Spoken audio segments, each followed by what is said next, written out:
রুশ বন্দিদশা থেকে ৩.৫ বছর পর মুক্তি। এতদিন পর স্বজনদের দেখে চোখের পানি আর ধরে রাখতে পারেননি এই ইউক্রেনীয় যোদ্ধা। ইউক্রেনের স্বাধীনতা দিবসে মস্কো কিয়েভের মধ্যে উভয় পক্ষের বন্দি বিনিময়ে মুক্তি পেয়েছে প্রায় ৩৫০ সেনা। তবুও থেমে নেই হামলা। রোববার ইউক্রেনের দিনিপ্রো পেট্রোভস্ক অঞ্চলের ক্ষেপণাস্ত্র সংরক্ষণাগারে হামলার পাশাপাশি একটি গ্রাম নিয়ন্ত্রণে নিয়েছে মস্কো। এক সপ্তাহে লুহানস্কে প্রায় ৫,০০০ ইউক্রেনীয় সেনাকে হত্যারও দাবি করেছে রুশ বাহিনী। এদিকে ইউক্রেনের প্রতিরক্ষা ব্যবস্থা জোরদারে কানাডার প্রধানমন্ত্রী মার্ক কার্নি ও ইউরোপীয় মিত্রদের নিয়ে প্রতিরক্ষা ফোরামে যোগ দেন প্রেসিডেন্ট জেলেনস্কি।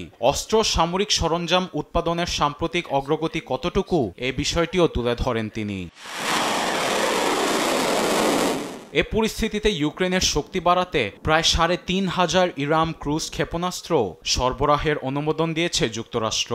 এসব ক্ষেপণাস্ত্রের রেঞ্জ ২৮০ মাইল। অক্টোবর নাগাদ কিয়েভের হাতে ক্ষেপণাস্ত্রগুলো পৌঁছালেও রুশ ভূখণ্ডে হামলার লাগবে পেন্টাগনের অনুমতি।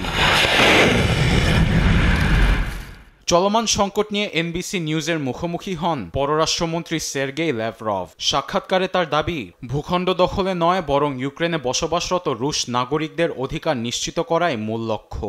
এ সময় জেলেনস্কিকে অবৈধ শাসক দাবি করে শান্তি চুক্তিতে স্বাক্ষর করতে পারবে না বলেও মনে করেন, কারণ তার প্রেসিডেন্টের মেয়াদ শেষ হয়েছে ১ বছর আগেই।